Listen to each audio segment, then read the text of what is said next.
качан келдиңиз эле? 4-А класста Акбар деген неберем окуйт эле, ошо китебин унутуп калып, китебин алып келдим эле. 4-А класс Чынчыл көчөсүндө жайгашкан.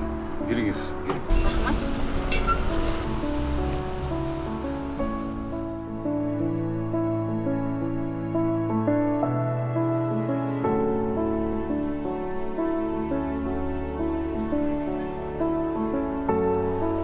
Саламатсыңарбы? Чынчыл көчөсүн издеп жүрөт элем. Бул Акниет көчөсү, андан кийин Ишеним, андан кийин Чынчыл көчөсүн барасыз. Рахмат, кызым.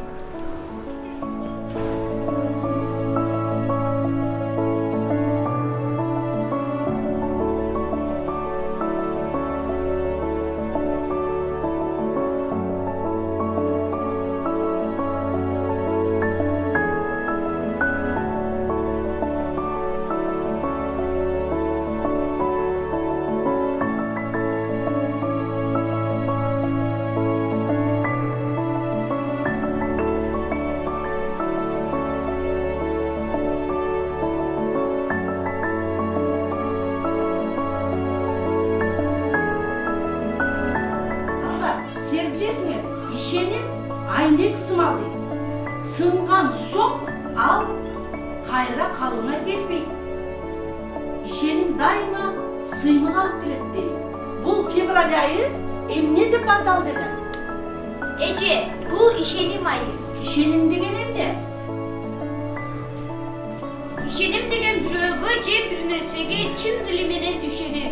Биздин девиз ишеним болбой, иш болбойт.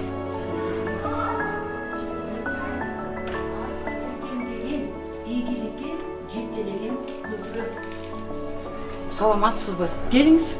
Акбарга уруксатпы? Уруксат. Акбар, сага чоң эне кепти. Балам, мектебиң аябай кооз экен. Мага аябай жакты. Өзгөчө болуп атыптыр го, эмне болуп атты эле мектебиңер? Чоң апа, биздин мектепте ишенимди, чынчылдыктын жана жоопкерчиликтин негизинде иш алып барат. Биз да ишенимдүү болууга аракеттенебиз. Балам, азаматсың.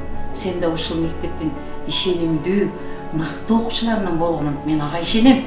Сен бүгүн китебиңди унутуп калган турбайсыңбы? Мен ошону алып келдим элем. Рахмат чоң апа. Бул шоколад да сага. Ой, рахмат чоң апа. Макул балам, жакшы кал. Ишенимдүү бол. Жакшы алыңыз чоң апа. Жакшы.